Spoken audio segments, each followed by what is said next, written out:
lo que realmente importa no son los bienes materiales, no es tener el último modelo de televisión o un mejor coche o incluso ser muy rico, sino que es todo lo contrario, ¿no? Es poder disponer de bienes intangibles como es la salud, como cosas tan simples como poder ser atendido en un centro de salud o en un hospital, tener acceso a fármacos para aliviarnos cuando nos sentimos mal, poder dar un abrazo a un ser querido, poder susurrarle al oído a tu hijo un cuento por la noche sin temor a contagiarle.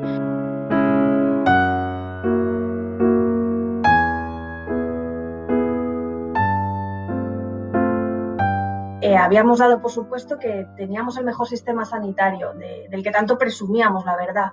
Y yo creo que es un muy buen sistema sanitario, pero por los profesionales que hay en él, porque hacen su trabajo con pasión en todo tipo de condiciones, sin protestar cuando saben que es cuando más falta están haciendo, poniendo incluso en peligro sus vidas o las de los suyos. Yo empecé trabajando en un centro de salud. Ahí lo que peor recuerdo sin duda son los avisos a domicilio, donde ibas a casas de pacientes que estaban muy graves y tenían la familia alrededor sufriendo por no poder hacer nada por ese familiar que se estaba ahogando, y yo como médico también súper impotente porque no teníamos toda la medicación necesaria para poder atender a tal avalancha de pacientes. Todo eso, por supuesto, con el EPI puesto, que el EPI puesto es como una bolsa de plástico que te hace sudar muchísimo, con las mascarillas con las que te ahogas, unas gafas de plástico que llevábamos y llamabas a la UBI móvil para pedirle, por favor, que lo trasladaran a un medio hospitalario cuanto antes porque tú no tenías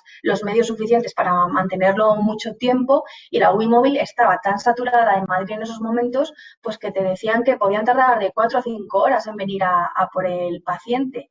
Vimos casos de todo, de gente superhumana que estuvieron trabajando altruistamente, ayudándonos a todos los médicos a llevarnos de una casa a otra, a trasladar pacientes a hospitales cuando las UBIs no daban más de sí, y llevar ahí a un paciente tan grave estando tú solo en un coche, vamos, es una situación horrorosa.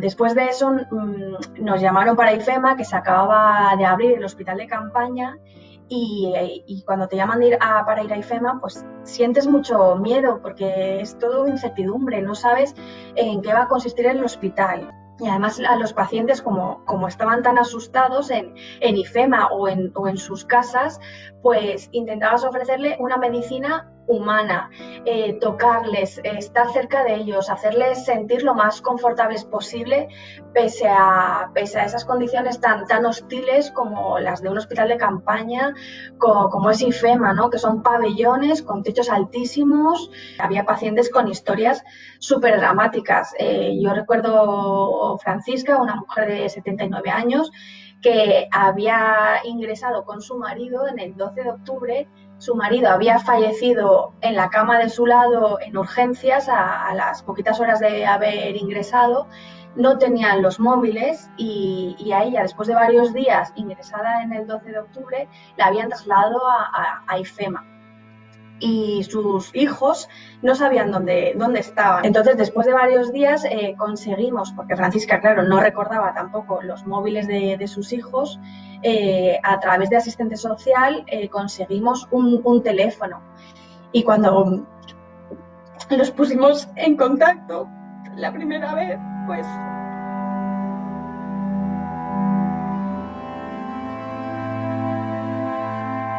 y hay que humanizar la medicina, mirar al paciente, escucharle, darle las palabras de aliento cuando las necesita, que no podemos explicarle a veces en un lenguaje incomprensible lo que está sucediendo, porque no nos entiende y porque se imagina cosas raras, la verdad. Estos pacientes se imaginaban todos que se iban a morir, todos, y fallecieron muchos, pero la mayoría no, la mayoría se recuperaron. Lo que desde luego no sirve de nada es ponerte en lo peor, no acercarte a ellos, no contarles lo que les está pasando o dejar que no te comprendan, ¿no? Y esto es un esfuerzo que debemos hacer todos los profesionales sanitarios, hacernos entender y que el paciente sepa qué es lo que le ocurra y se sienta apoyado. Las industrias farmacéuticas juegan un papel fundamental, ¿no? Que son las que realmente promueven la investigación.